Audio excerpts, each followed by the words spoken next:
Hey everyone, and welcome to Chef AJ Live. I'm your host, Chef AJ, and this is where I introduce you to amazing people like you who are doing great things in the world that I think you should know about.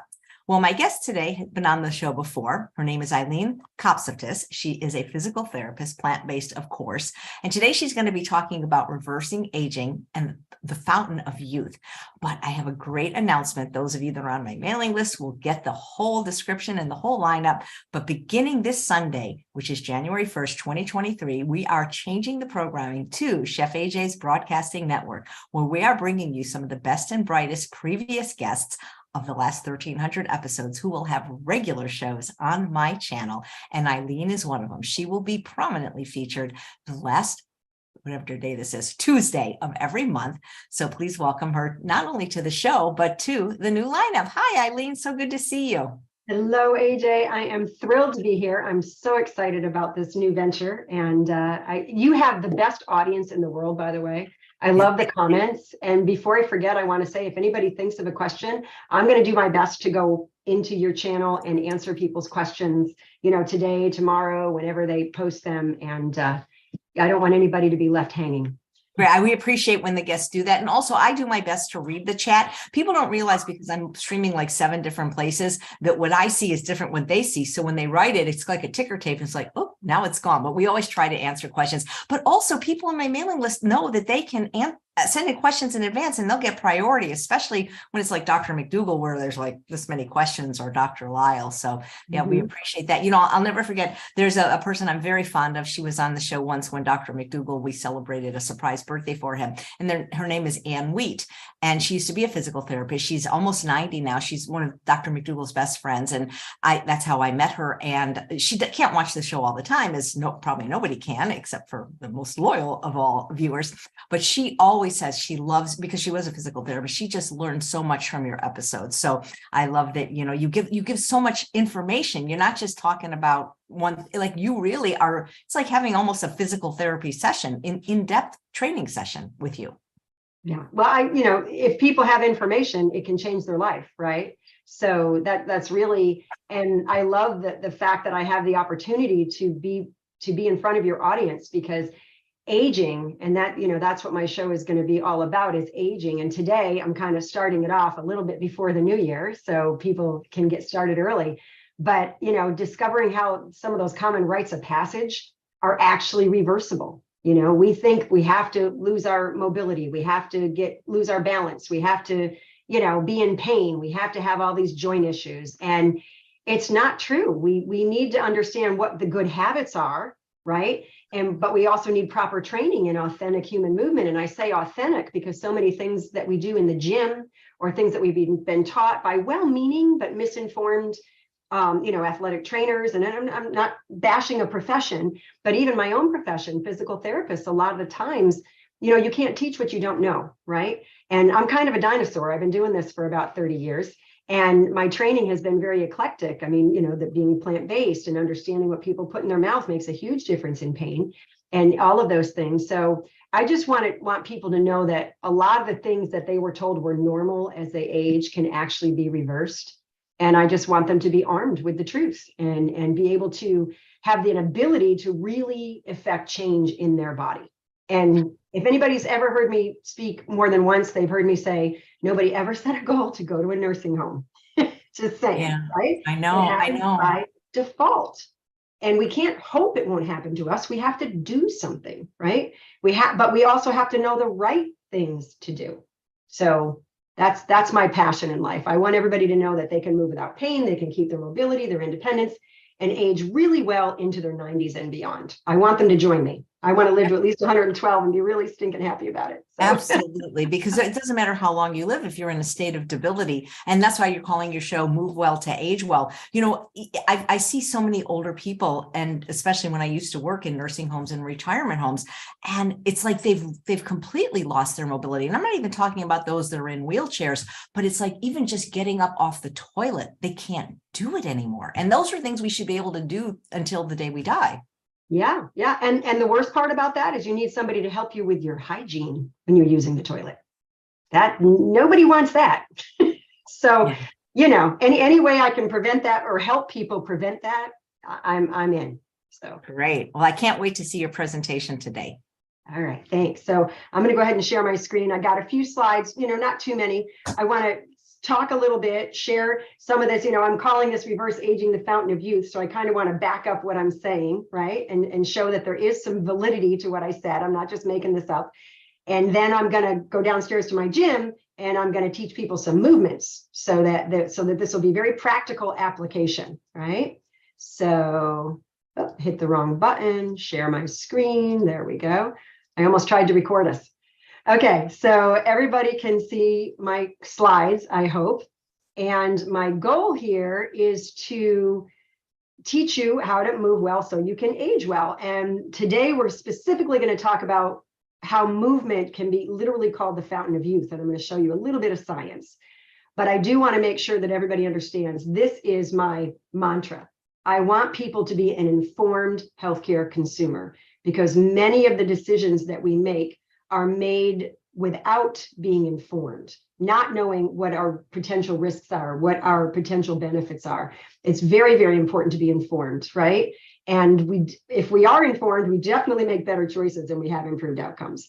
And then just because we do live in the land of litigation, I want people to understand, if I'm going to be teaching movements here, I don't know what's going on in your audience's world. Every person is unique like a fingerprint. Some people have been told not to do this, to do that. I am not negating any professional medical advice they've received. And as you said, this seems like a PT session because I'm teaching a lot, but obviously I can't see the audience, so I can't make sure they're doing things right. I'm going to do my best to teach the movements and show lots of modifications and lots of cautions so that no one experiences any pain while doing these things.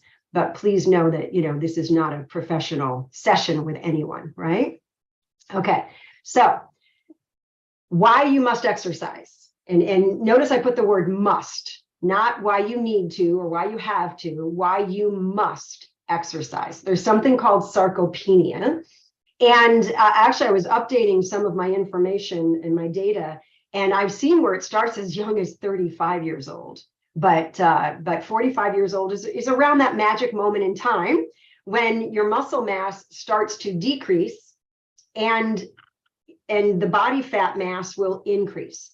And this has literally been tied to lack of exercise. So, and it's about 1% per year. And what happens is you don't realize you've lost muscle and you've gained fat because you're still the same size. And so I'm going to show you a slide here. This is the thigh bone. So it was divided. So think about if you just divided the thigh bone right through and you look down. So I know it kind of looks like a ham steak, but nobody here is eating that, right? And this is the femur or the thigh bone. And these are the muscles that surround the bone. You can see the healthy muscle mass here on the left. There's lots and lots of muscle, very little fat. Over here to the right, this would be called sarcopenia. And you see a lot less muscle and a lot more fat. So this is a leg that struggles to go up and down stairs, that struggles to sit down in a chair without plopping, that struggles to get out of a car or even off a toilet, like AJ said earlier, right? And you can see the mass of these legs is very similar. There's very little difference in size. So this person does not realize over the years they've lost muscle and they've gained fat. They have no idea, right?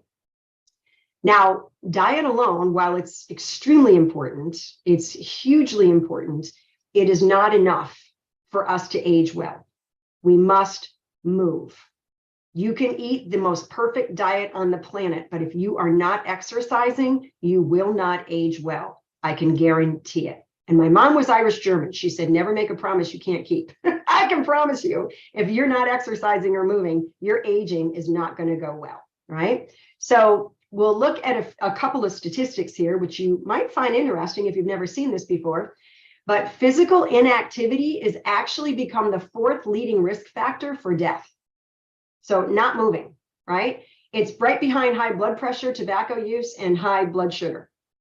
It's the 4th leading risk factor. So I'd say it's pretty important. I'm guessing you'd agree with me. And one more slide on statistics. I'm not going to make your eyes glaze over, but I wanted you to see this, and you really need to get impacted by this. 6% of deaths globally result from physical inactivity. And there's an estimated over 3 million preventable deaths each year. This means people who are dying early, right, before their time, if they weren't so inactive. And this is right from the WHO, right? So I'm going to give you just a couple of slides of just a quick bullet point of why you must exercise. A lot of the great benefits, and I could keep adding to this because more and more research comes out all the time. I was listening to some research earlier having to do with the microbiome and exercise. I mean, there's so many great things, right? But here, it changes and maintains good muscle to fat ratio. So that sarcopenia that you saw can actually be reversed. Doesn't matter how old you are. Physiology doesn't change because we age. It might modify slightly depending on what we've done for 30 and 40 years. It might be a little bit harder, take a little bit longer, but human physiology on a cellular level pretty much stays the same as you age. So muscle will always get stronger, bones will always get denser, lots of great things will happen no matter how old you are when you're exercising the right way. It'll increase your metabolic rate, and that's because just getting the heart pumping and getting that cardiovascular system going, as well as increasing muscle mass, because muscles burn more calories at rest, you're now going to have a better metabolic rate. So if you're struggling to achieve a healthy weight, this would be your friend, right? Now, you do need to be careful, because if you're going to do a lot of weight training and you're trying to get smaller in size because you want to achieve a healthier weight, sometimes you can kind of bulk up underneath the excess body weight and you'll just get bigger. So there are some things you need to know, but I'm not really here about weight loss today, but I just wanted to throw that out there. It will help with digestion, energy levels, cholesterol levels, sleep will improve, muscle strength, absolutely, if you're doing the right things, strengthening your bones, increasing bone density, actually can reduce depression. There's a beautiful book called Spark, S-P-A-R-K, that was written by a psychiatrist, and he prescribed exercise to his patients instead of antidepressants and anti-anxiety medications. It's a fascinating book. I would encourage you all to read it. If you're struggling in those areas, it's a beautifully written book. Lots of great detail in there. And then it can actually lower your blood pressure. And now here, depending on what muscles you're using, if you have pulmonary diseases, so if you have a decreased use of oxygen because of COPD or some other respiratory issue, you don't necessarily want to be exercising cardiovascular wise the big muscles, because they need a lot of oxygen. They're going to require your body to really get to work that way. So you would want to use smaller movements for cardiovascular, like an arm bike, that kind of thing. But if you're looking to lower the pressure for somebody who's got heart issues and it's not a respiratory issue, their lungs are working fine, but their heart, now you want to work those big muscles, because you want to open up the blood supply to feed those muscles as you're working them. And it can actually reduce your risk of having your blood pressure increase if you've got heart issues. So there's a lot of great ways to use exercise.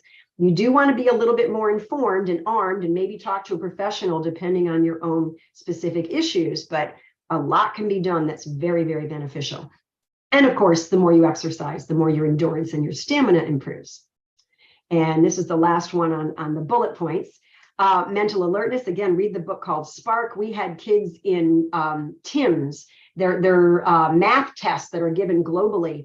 And our country tends to not do so hot. Other countries do better. And there was a school that started having these kids do cardiovascular training, and they found that they were doing better on science and math tests after the cardiovascular work. And that one school performed amazingly well on the TIMS test. And that's all in that book, Spark. So exercise can actually make you smarter, AJ. So just in case people don't know that. Obviously, it can increase your flexibility depending on how you're training. And you're going to feel better about yourself. It's going to increase a positive attitude. And it has a major positive effect on the immune system, because our lymph system does not have any muscles in the vessels where the fluid moves, not like our blood supply. There's muscles there that moves the blood in the right direction all the time. And so movement is what moves the lymph system. And all of our lymph nodes are in areas where there's a lot of movement, like the groin or the armpits, right? Your arms are moving, your legs are moving. So it's really important for getting that immune system mobilized. Your sweat glands, they'll filter, they'll remove toxins and waste. And then the white blood cells get moving, I think about a half hour into a really good workout. So you're going to resist things better. It's going to really help you all the way around. So now let's talk about the fountain of youth. There are studies that report that resistance exercises reverse aging in human, this isn't just on mice, in human skeletal muscles by 50%.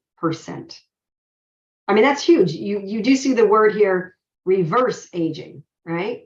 And then this is the study that I wanted everyone to see. This study was done, and they saw that these middle-aged men regained 30 years. They reversed 30 years in their system, in their aerobic capacity. So they were 20 years old when the test started.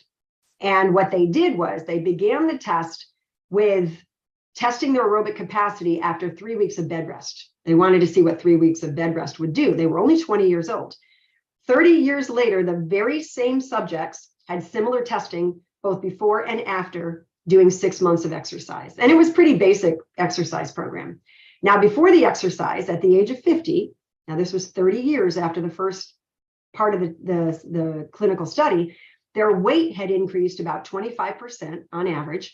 Their body fat had doubled, and their aerobic capacity had declined by 11%. So aging had done this to them, or so we'd like to say the word aging had done this to them, but it was really their lack of doing the right things, right? So the 6-month program of exercise was just moderate exercise for an hour, 4 to 5 times a week. And they did walking or jogging or treadmills, very simple stuff. So 30 years of aging, and this is really important for people to get. This is why inactivity is so bad. 30 years of aging had done less damage to their aerobic capacity than that 3 weeks of bed rest when they were 20. So laying around all the time is one of the worst things we can do, which is why it's that number 4 on the death chart, right? But they were able to reverse the effects of aging and increase their aerobic capacity by 15% with exercise. And if you remember, I showed the slide, they had lost 11% of aerobic capacity in those 30 years. They actually got even a little bit better than when they were 20. So exercise really is a true fountain of youth, right? Now, I do need to say here that before you start exercising, you do want to check with your healthcare provider. If you're over a certain age and you don't exercise regularly, or you've got a lot of excess weight, or family history of diseases, or you've got medical conditions, or even if you're a smoker, because these things can make a difference, right? So it's important to make sure you're okay to start doing things. But strength training, it'll build muscle, it'll increase bone density. On average, we lose 6.6 pounds of muscle mass per decade if we are not exercising. And that's not just because we're older. That's from not exercising. And weightlifters have the highest bone density, higher than most. And that's because bone kind of grows according to the stresses placed upon it. The more stress on the bone, the denser the bone. The less stress, the weaker the bone. And then just talking about muscle and fat, I said earlier, burn calories. This is 1 pound of muscle. This is 1 pound of fat. Fat is about 15% bigger than muscle. Some of you might see some pictures where there's a really big difference in the size of the fat. It depends on if they're showing you 5 pounds or 10 pounds, but it's about 15% bigger in size. It is less dense, and so you can actually be smaller and weigh more. So sometimes if you're losing body fat and you're gaining muscle, the scale might not go down much and you're getting all freaked out, but it's because you're gaining muscle, which weighs more. But if you're losing fat, you're going to wear a smaller dress size, right? So that's the good thing. But you can see here, muscle does burn more calories than fat. So that's why it can increase your metabolism. And just a couple more slides here. This was something that I reported when I spoke at conference last month. Research found that seniors who are more physically active are at a lower risk for having trouble walking and other movement issues. So, I mean, it's being seen over and over and over. I could show you, I don't know how many different slides, but I just wanted to pick a couple just to really reinforce to you that you've got to move. You must exercise. And this one here, exercise increases the size of the hippocampus and improves memory. And that's because it increases BDNF, which is brain-derived neurotrophic factor, which is a chemical that your body makes, and it helps with memory. The hippocampus is where short-term memory is stored. So it's really important that we exercise. And you want to reestablish strength and pain-free movement with authentic movement, with real movement. That's critical. It has to be movement that the body's designed to do. There's many exercises done in a gym that are inauthentic. They're trying to isolate a muscle, isolate a body part. And a lot of people end up with tendonitis and bursitis, and they don't even relate it to the fact that they're 5 days in the gym repetitively using resistance against a muscle and not using it the way the body's designed to use it. And so it creates a lot of harm. And I just wanted to finish with this before I go downstairs. I am hosting, it's absolutely free, a reverse aging boot camp. It starts the end of January. And I'm very excited. I did a boot camp on age without decline last month. And I had so much fun teaching it. I couldn't wait to do another one. And I'm going to cover some different stuff in this one. But this is what really gets me excited and gets me out of bed every day, right? Teaching this stuff and helping people to live a better life. So that's all my slides. I don't know if anybody had any questions on that before I show movement, or how I actually have a question about something you said. But first, I love that you said that exercise makes you smarter. Yes. So that's a good reason as well to do it. Are you familiar at all with the work of the Sherzais, the plant-based neurologists? No. They're wonderful. But one of the things because they're also big fans of exercising for the brain. And one of the things they've said that I thought was really interesting is that there's a correlation, because what they do is they treat a lot of people with Alzheimer's. So they're trying to prevent it. There's a correlation between the leg muscles that, like, for some reason, that those are really important to keep using, for at least when it comes to prevention of Alzheimer's. Oh, wow. Yeah. Well, it might just be that it improves blood flow, because it does those big, large, and I'm just flying off the top of my head here because I haven't looked at that research. I'm fascinated now to look at it. But the leg muscles, your glutes, right? Your back side of your butt, max there, is the biggest, most powerful muscle in the body. Your quads, they use a lot of blood supply. So when you're working the legs, you are requiring your body to open up blood vessels. You're requiring the heart to pump more. You're really increasing blood flow in the body. So maybe that's why. I don't know, but I'll have to look at the research. Yeah. Maybe I can find it too. I remember they said it when I've interviewed them. They said it in their book.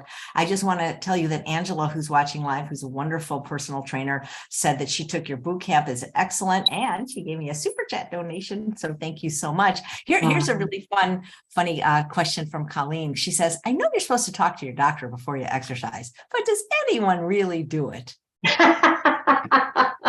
Well, I have to be very careful how I answer that one because obviously I'm supposed to tell them they should, right?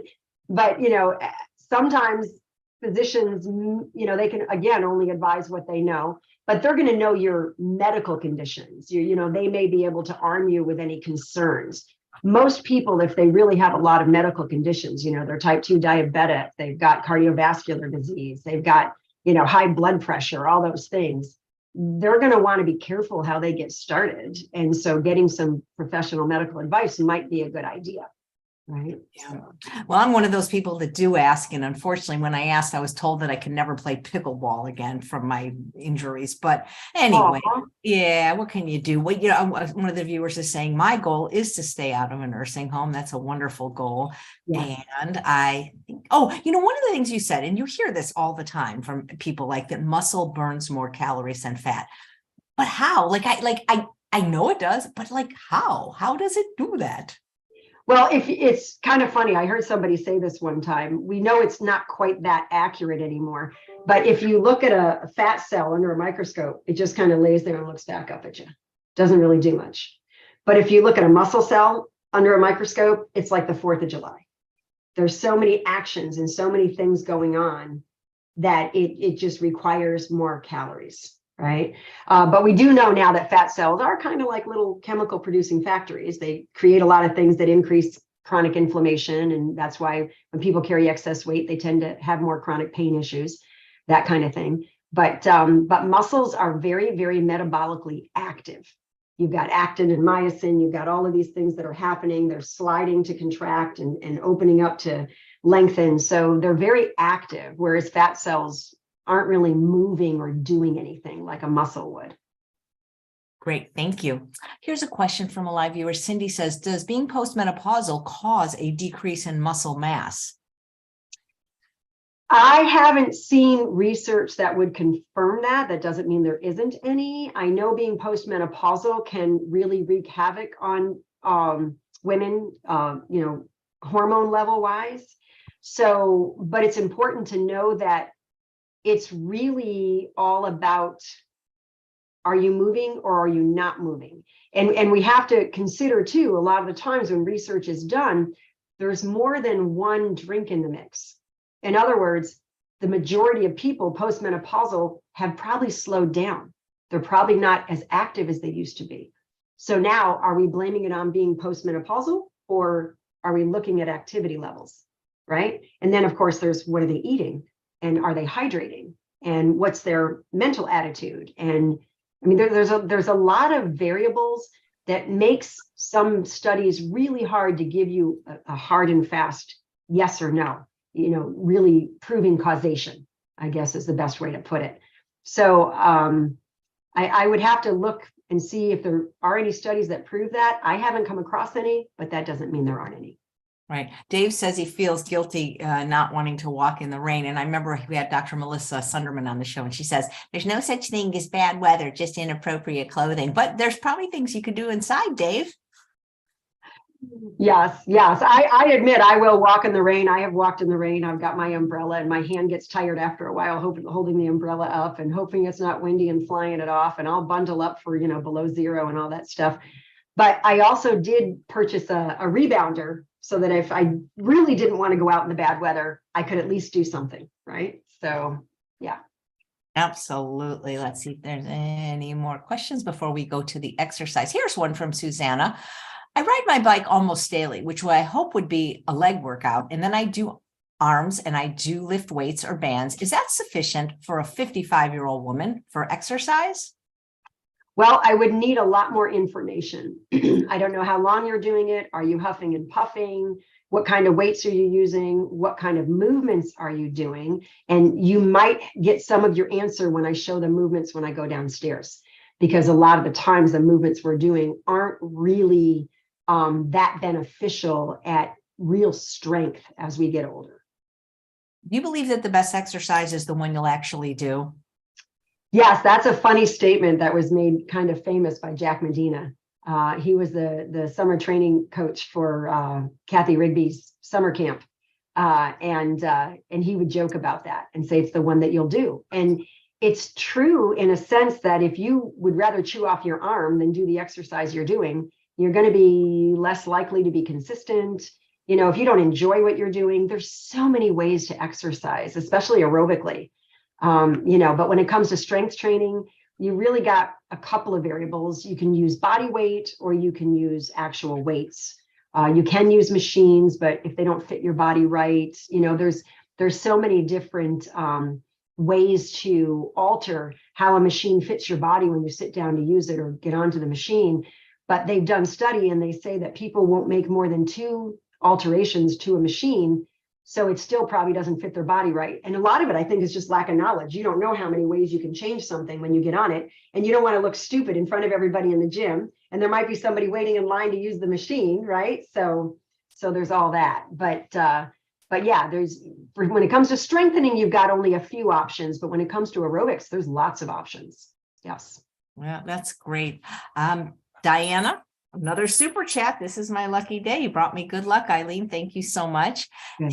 And here, Deborah, who's watching live, says, I wish I had more energy to exercise. Chronic anemia and underactive thyroid issues keep me tired all the time. Have you thought about having a consultation with one of the plant-based doctors to figure that out so that you would have more energy to exercise? We have a couple of wonderful ones coming on tomorrow, two lifestyle medicine doctors. One of the live viewers is saying, like, when somebody's like a shut-in, like maybe in the show, The 600-Pound Life, and like, where does somebody start? Like somebody that really, like, where does somebody that really has never exercised, that maybe has some debility like that? Because I think the starting, whether they're trying to lose weight, or I think the first step can be the hardest for some people. Yes. Yeah. And not knowing where to start, right? That not knowing is huge. And you're afraid you're going to hurt yourself, and you don't know what you're doing, and all those fears. So I think the most important thing would be to make sure what you're doing is authentic. So I wouldn't recommend going to a gym and getting on machines and starting that way.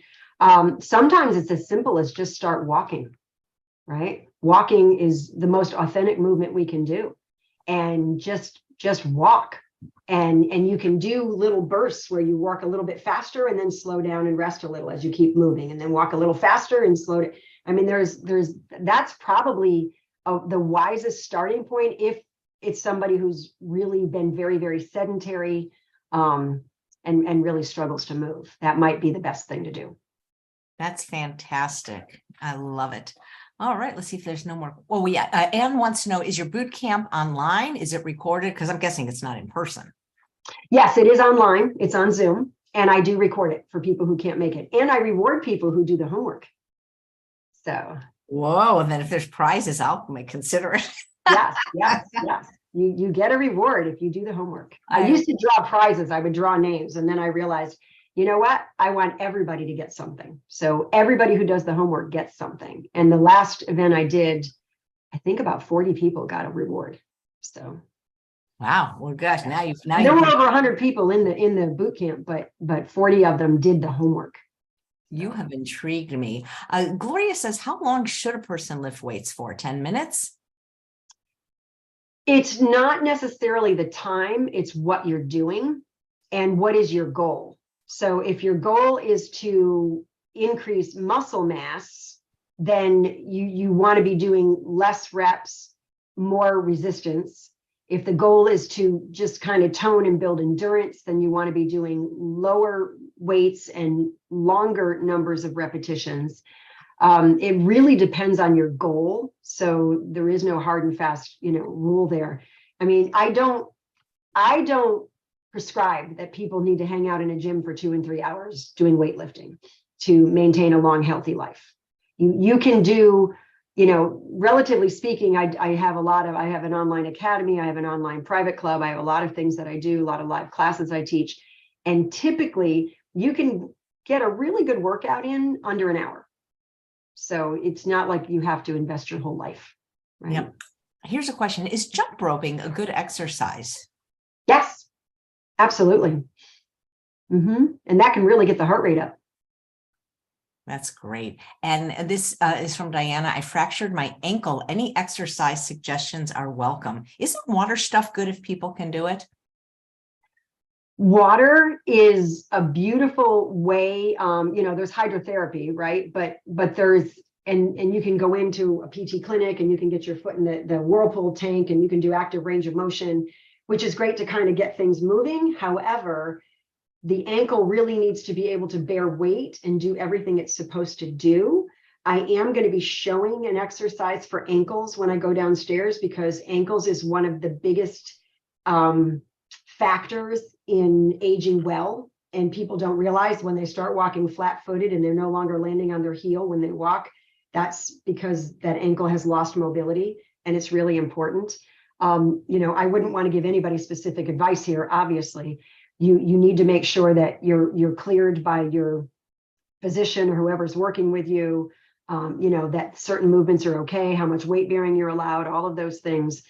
But ankles are the most critical joint in the body because there's this chain reaction that occurs from the ground up. And if the ankles aren't working right, you can have neck problems, shoulder problems, low back problems, knee problems, hip problems. Everything starts at the ankle, and including pelvic floor and needing disposable underwear. Ankles can impact that. So Wow. it's really important that they're trained properly and that they're weight bearing when they're trained. That's interesting. Lisa wants to know, is it okay to exercise when you are sick with a cold? This is interesting because my personal doctor, that's one of the reasons I moved to Northern California, is a wonderful plant-based doctor who's the head of the whole Weimar Institute, Dr. Neil Nedley, and he is like a stickler that you exercise every day. I mean, if you have a fever, then he says no. But if you're just sick, but it's not a fever, then he's like says, yeah, you still do it. So I'm curious what you think. Well, it's going to improve your respiratory rate. It's going to mobilize the immune system, right? It's going to, it can sometimes even get things kind of cleared out a little bit. So I've never read anything that suggests that it's harmful to exercise if you have a cold. So that's good. Here's a question. Libby wants to know, where'd you get your sweater? Oh, online. I don't even remember where. Okay. And guys, if we don't get to all your questions today, you know that we are having Eileen back once a month, the fourth Tuesday of every month. But I will get to a few more of them. Cindy wants to know, what's the best exercise for right hip osteoarthritis? You do private sessions too, so that you can really hone in with the people, right? Because Angela said she had several and you were wonderful. Yes. I do private consulting where I assess somebody's three-plane function and I figure out what motions are probably causing the problem. And I teach them movements to address and restore those motions. And then there's lots of options, however they want to go forward, independently or otherwise. So I think it's important for us to understand. And when I start next month, AJ, I'm going to be doing a different body part every month, right? That's kind of my plan. But a lot of the times we don't understand that even though we've been given a diagnosis of arthritis, it may not be why we're having pain. I cannot tell you how many people I've worked with in the clinic who came in with a diagnosis of knee OA or hip OA or whatever OA. And it had nothing to do with their pain, because I know I didn't wave a magic wand over the joint and erase the OA while they were there, but we were able to figure out what wasn't working right, what muscles had to be switched on, what movements weren't happening correctly, and eliminate or greatly reduce the pain during the session. So a lot of the times, we think it's because of that, but the data doesn't line up. There's a lot of people who have symptoms or don't have symptoms, whether or not they have OA.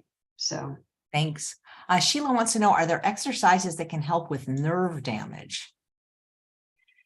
Well, again, that depends on the nerve damage. Where is it? How did it occur? How effective is it? Is it central nervous system? Is it peripheral nervous system? Peripheral nerves can regrow. There's something called Wallerian degeneration, where if there's damage to a peripheral nerve, and a peripheral means it's outside the spinal cord, right?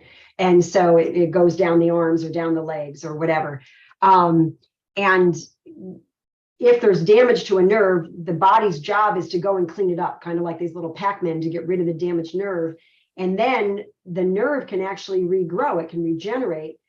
And a lot of weight-bearing activity can sort of create this almost like I kind of want to call it like a homing device. It's like the nerve knows where to go when it's growing, because you're doing a lot of weight bearing there, and the nerve is like, oh, that's where we're headed. It kind of gives it a roadmap. So there are things that can be done that can help, depending on how much scar tissue there is the nerve damage because of surgery? If there's scar tissue, that scar tissue can just block nerve growing because it just creates this wall that it can't get through. So there's a lot of different scenarios when it comes to nerve damage. Yeah, thank you.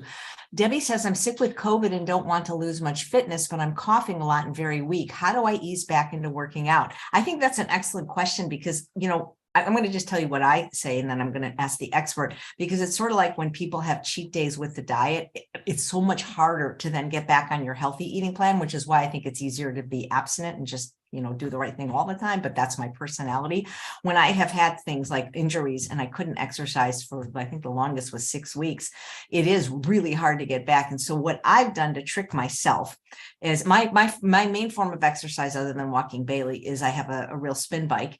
And I usually spin for an hour a day standing up. And so what I do is I just tell myself, I only have to do 5 minutes. 5 minutes. But by the time I put the clothes on and the sweatband and get the water and strap myself in, it's like I'm here already. I mean, I'll just do it, you know? And I mean, it's, that's all, but I psychologically just say, look, everybody can do 5. And if 5 minutes doesn't work, 1 minute. But the thing is once you're already there, you may as well do it, right? Yeah, I think that is probably the best wisdom I've ever heard about how to get back on the bike, literally, Yeah. right? So, I mean, I love it. And it's true. There are times I'd rather chew off my body part than go exercise. It's the last thing I feel like doing. Whatever's going on in my world, I'm like, ugh. But I know if I don't, I'm going to beat myself up mentally and emotionally. And there, you know, there's a study that talks about the number one source of stress is incongruent values.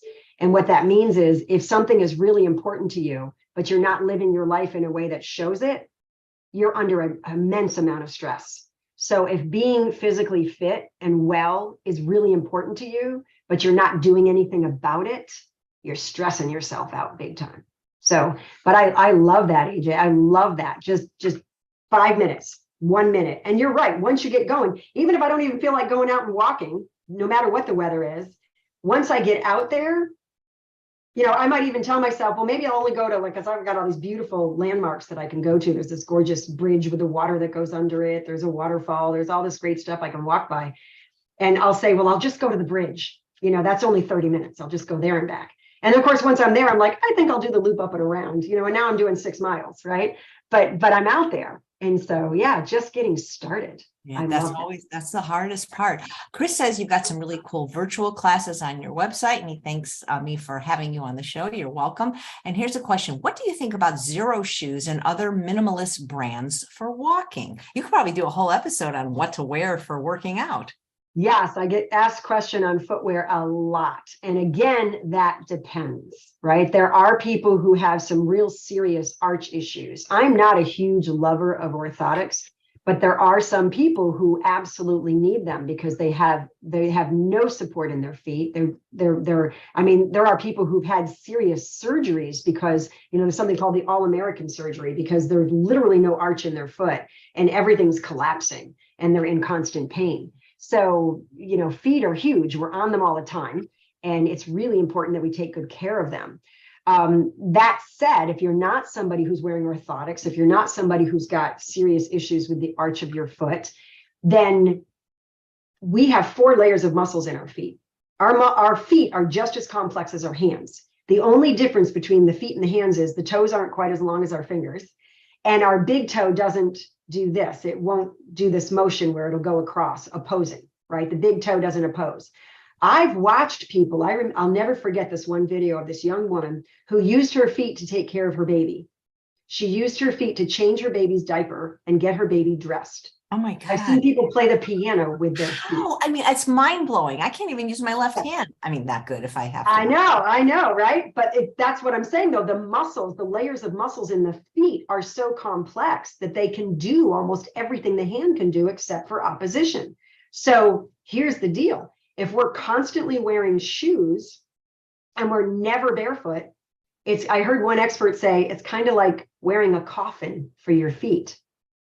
The muscles never get to do what they're really designed to do because there's constant rigid support. I hate wearing shoes. I love, but barefoot, is it okay to wear socks though? I mean, that's the socks. Yeah, the foot's still going to do just because one, because I'm cold, and 2, because when I don't, you know, sometimes you break a toe. But I really hate putting on shoes. Best thing about working at home is basically no shoes, no pants. I know. The only time I'm wearing shoes is when I'm recording. Yeah, absolutely. Yes, yeah. Oh, so to get back to the whole zero shoes thing, you know what that does is that just keeps you from having a heel, so you're not like this, right? You're not tilted on your foot, and it's not altering the alignment of the foot and changing what happens with the heel, what happens with the Achilles tendon, what happens with the calf. So I think if you're somebody who's never used them and you're curious, you can try them. You can there's some that they're not complete zero. You can get kind of a mid-range one now. They've got where if you don't want to go all the way to zero, then you can go to zero, sort of stage. If you're a runner, you want to be very careful and kind of ease into it because it really changes things, whether you're a runner who lands on the ball of your foot or you're a heel, land on your heel. There's a big difference between runners. So, but yeah, I think they're a great idea because they're a little bit more natural to if you were barefoot. Yeah. Yeah. Now, as a physical therapist, you don't really deal with the hand, right? Because Randy had hand surgery and has some questions, but isn't that more like an occupational therapist that would help somebody with So hands? that's a general understanding, because OTs are really skilled at working with hands, but OTs also are trained to teach somebody how to balance their checkbook and how to use utensils for eating and how to do proper hygiene. I always tease them and go, they got all the cool toys, right? If somebody can't bend over to reach their feet, they teach them how to use a long-handled sponge. They teach them how to use hygiene on the toilet if they can't reach around because of shoulder surgery. So there's all kinds of cool things they do. But there are a lot of PTs who are specifically hand specialists. And PTs, and a lot of people don't know this, when entry level, when you graduate and you enter the workforce, you have an entry level knowledge of every part of the body. And as a matter of fact, when I was in gross anatomy is when you're literally dissecting human bodies. But they don't call it gross because it's gross. They call it gross because you're not using a microscope, right? And my 2 assignments were hands and feet, which were the most complex parts of the body. And I literally had to show the anatomy professor that I knew which tendons went to what digit and what nerve supply went to what muscles. And so I had to learn those body parts very intimately. And so, but yeah, PTs do know hands. Now, PTs are very diverse. You've got PTs who are only trained in wheelchair fitting or geriatrics or, so if you've got chronic back pain, you might not want to ask a PT who's trained in pediatrics, right? So it depends on their training. Yeah, but I am knowledgeable of hands. Right. Okay. Well, then maybe I should read the question. Hold on. I just didn't want to tell her the wrong thing. But I love, in general, I just love physical therapy. Like, I mean, not that I want to be injured, but when I am, it's like, oh, thank you. It's like, because they're always, they're good. They know what they're doing for the most part. I've never seen a bad one. And I just love it. I mean, I even went to, do you know, when I had TMJ, it was so hard because I lived in the desert and there was only one. But I mean, they could even help with stuff like that. Yes. And insurance never used to want to pay for that for a PT because they said it was a dental issue. And we're like, okay, temporomandibular joint. How is that a dental issue? It's a joint. So yeah, I mean, we used to have to play a game and say it was myofascial release work, so that they could get paid.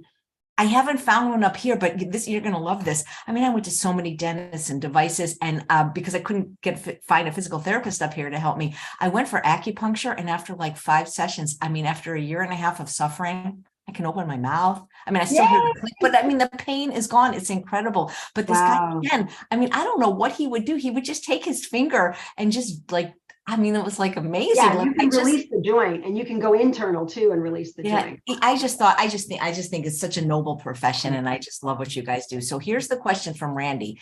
If you've had surgery on the left hand CMC joint, so still weak, would it be better to do different weight training per hand since the right hand is stronger?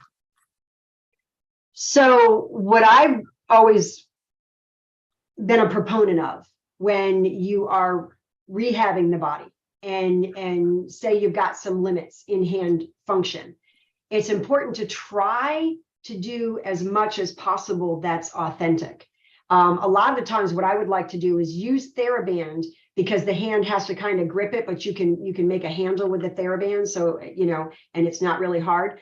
But if you incorporate hand motions with it when you're doing the work, so in other words, if you're working shoulder, you can really get the wrist down and the hand flexed, and you can really get everything extended, so you can really add. But having it be more authentic, doing some weight bearing depending on the surgical protocol and if it's okay, but just doing some press ups, moving back and forth on a table, getting that back. So and then there's lots of ways you can work the digits and make sure you're getting everything moving. But to specifically give you some information that you may have never heard before, there's a lot of data that shows working the opposite body part helps the body part that's impaired. So you may find this, how on earth can that be? But there's research that shows if you say you have a weak forearm, they've actually done electrical stimulation to the muscles of the uninvolved forearm, and the involved side showed strengthening. They've done work where you had to put a body part in a cast and you strengthen the other body part, and the part that's in the cast actually showed increased muscle size and strength. And we all know when you take a cast off, everything just looks really weak, right? But is anybody really using that strategy of working the yummy side to fix the yucky side? And for those of you who would love to learn more about that, I have a wonderful friend and colleague named Tom DeLonzo Baker, and he created the method Total Motion Release. So if you go to totalmotionrelease.com, you will see tons of videos, lots of information, and it's a beautiful way to work the good side to improve the not good side. Great.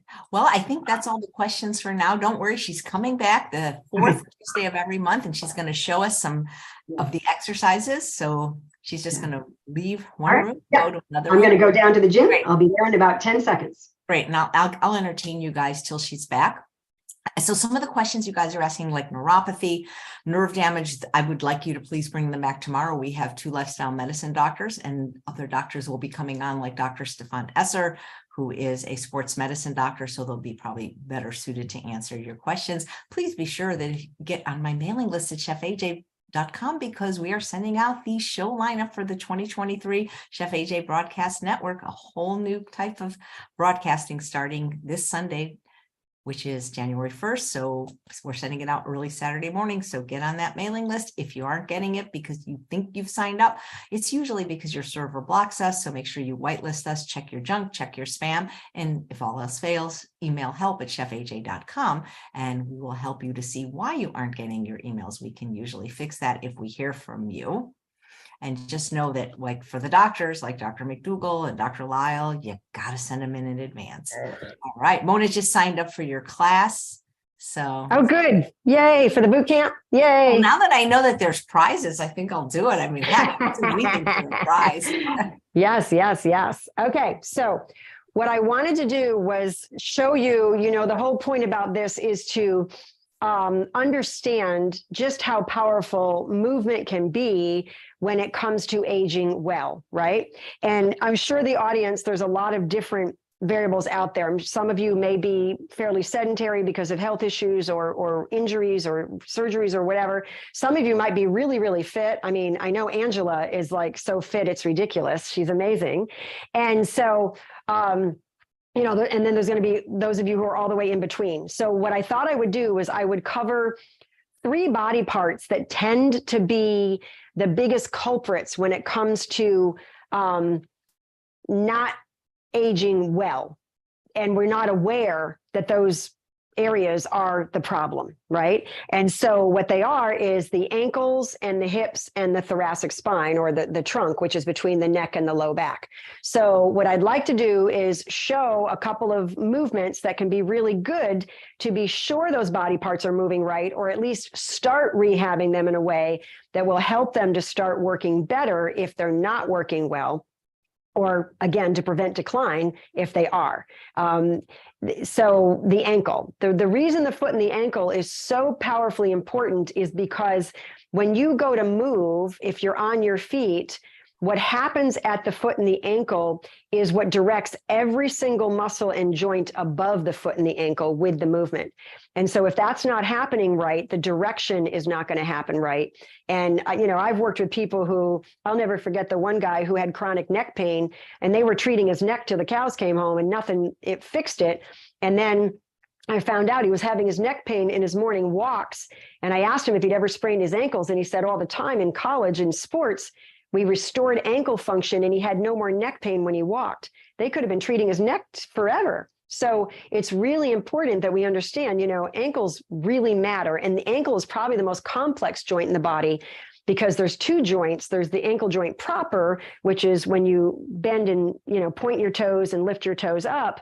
And then there's the subtalar joint, which I won't go into here. When we do a show on ankle, I'll go into it in detail. But the subtalar joint is what determines how everything above is going to be affected by movement. So we want to make sure that we have good, what's called dorsiflexion. And when you age, if you're walking flat-footed and you're going sideways like this, well, for one thing, your hips aren't loading well on the outside. That's why you're kind of doing this. You got to go sideways to move forward. And that flat-footed walk is because there's no dorsiflexion. So, and if you struggle to go downstairs without knee pain, it's probably lack of dorsiflexion. So this is a great way to really get those calves working right, loading, lengthening, and controlling the motion. So what you want to do is you want to have your foot be back, make sure the toes are pointed forward and the knee is straight and the heel is down. You can do this against a wall. I'm going to show you here because if I turn and put my back to you, you might not see what I'm doing. So what you want, you can hold on to a kitchen counter. And the goal is to really make sure that everything is staying down on the floor. And then as you rock forward with your hips, you're feeling that calf get longer, and the toes, as you'll see, are coming closer to the shin, but you're not doing this. That's not going to work. You want just your hips to come forward. So that's a great way to, and you want it dynamic. You want to be moving. You don't want to just come forward and hang out there, because when we walk, I don't take a step and hang out there and then take another step and hang out there. The muscles have to be able to load and unload dynamically. So that's how we want to train them. We want to load and unload dynamically, right? So, and you don't have to go quick, herky jerky. And if you've got, and then of course there's other planes of motion. You can go side to side and you can rotate, but I don't want anybody to hurt themselves here.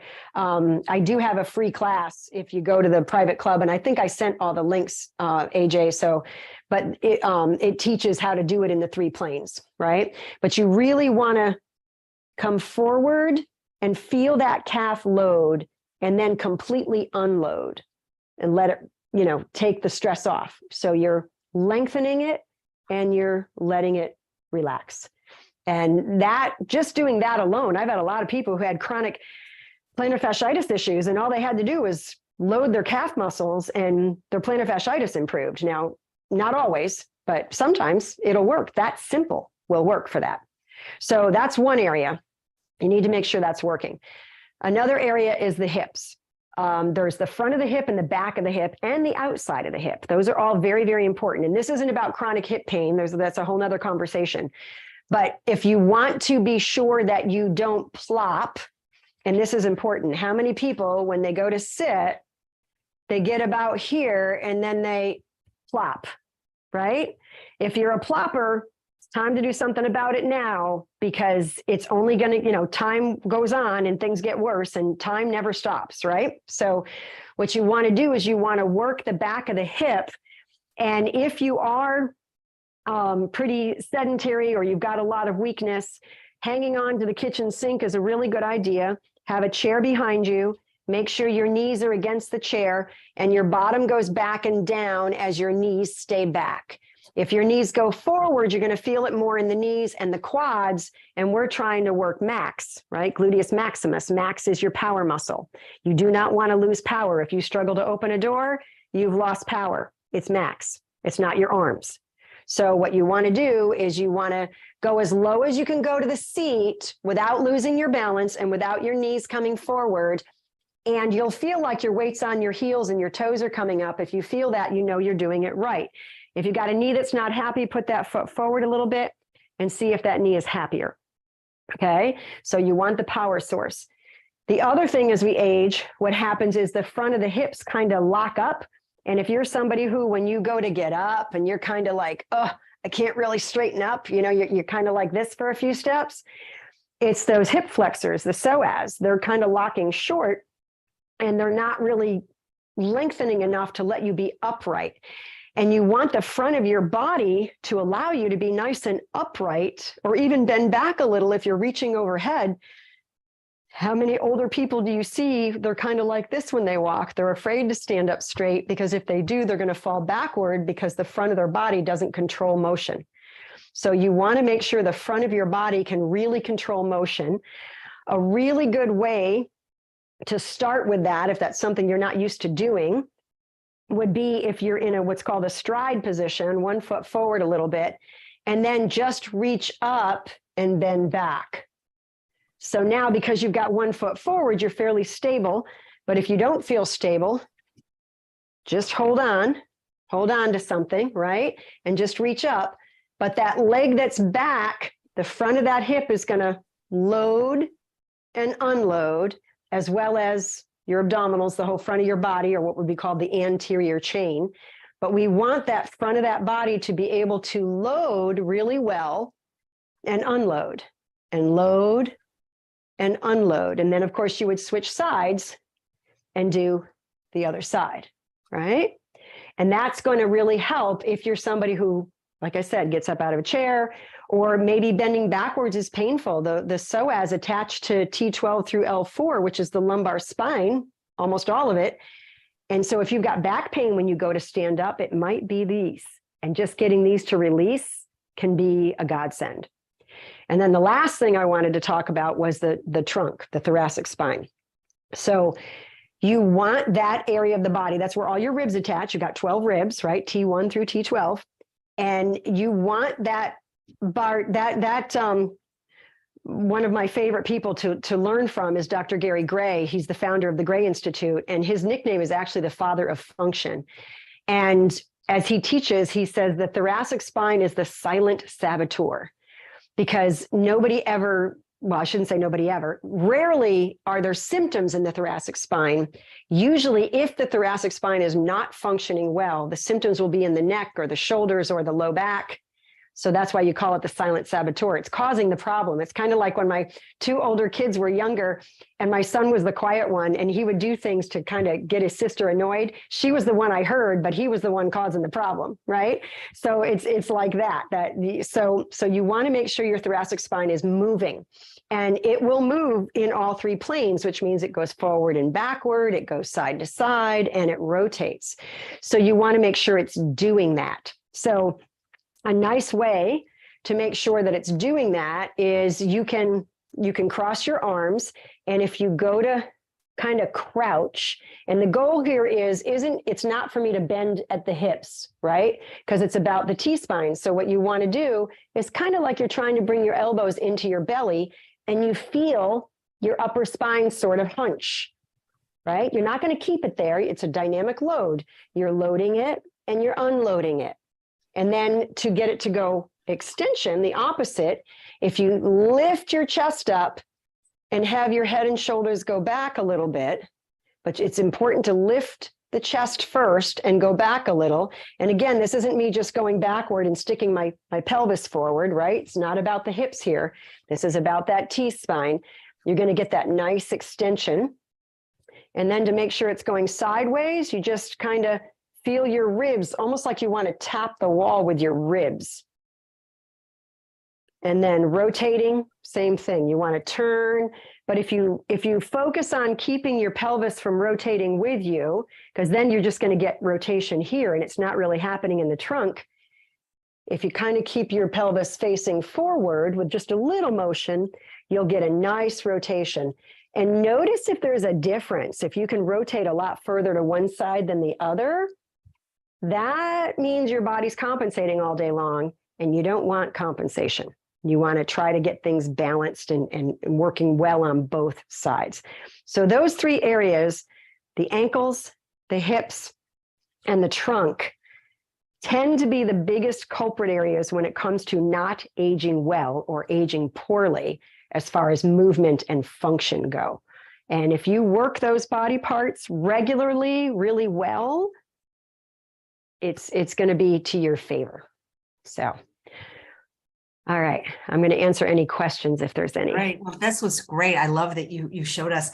You know, I a long time ago, I watched Dr. Oz, and he said something that, like, when you're sitting on the floor, like cross-legged, that one predictor is if you can get up without using your hands.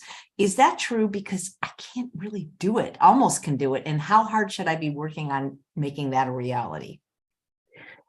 So getting up off the floor is a really good thing to be able to do. You know, not using your hands. Yeah, I mean, I can get down and I can get back up without using my hands. No, right? me too. I can do that. But what I'm saying is, like, imagine if you were sitting cross-legged, right? And then, and then doing it. It's harder. Right. Well, I remember when I was a kid, I would sit cross-legged and I would come up and I would walk on my knees on the floor. I don't know if you remember doing that as a kid, all those funny things. I used to do a lot of W sitting where I would come all the way down and then come all the way up. I try not to do that to my tibia anymore because I was told by a professor that I had tibial torsion because of that, but I don't have any problems and I don't look funny when I walk. So I guess I'm okay. It's important to be able to get up off the floor. I don't know. I've never checked that out with the cross-legged and getting back up and making sure people can do that. I don't know, he might have heard that from someone or got a trainer who taught him that. I think the most important thing to know is, can you get up off the floor without having to hold on to furniture? Okay, that I can do. For sure that I can do, but I just can't always do it like from a cross-legged position. I used to be able to do it. Yeah. I'm going to have to experiment. I'm going to have my class see if everybody can do it and see who can't and why. Yeah. Oh my gosh. That's great. Well, this has been so much fun. I can't wait for you to come back. A different body part every month. And there's a lot of body parts. So this could be an endless endeavor. There are. And there's different topics as well. So yeah, that's great. Well, guys, if you didn't get your question answered today, she will be back the 4th Tuesday of January. Thank you so much. It's just so fun watching you work. Yes. Thank you, AJ. And I look forward to next month. I cannot wait. So guys, please get on my mailing list at chefaj.com so you can be asking questions to all the experts on the new lineup, which is starting this Sunday. And we will send the schedule out on Saturday. And please come back tomorrow when my guests are the lifestyle docs, Dr. Chawla and Dr. Chawla. That'd be a good time to get your medical questions answered. Always send them in to us in advance. Thanks, everyone. Bye-bye.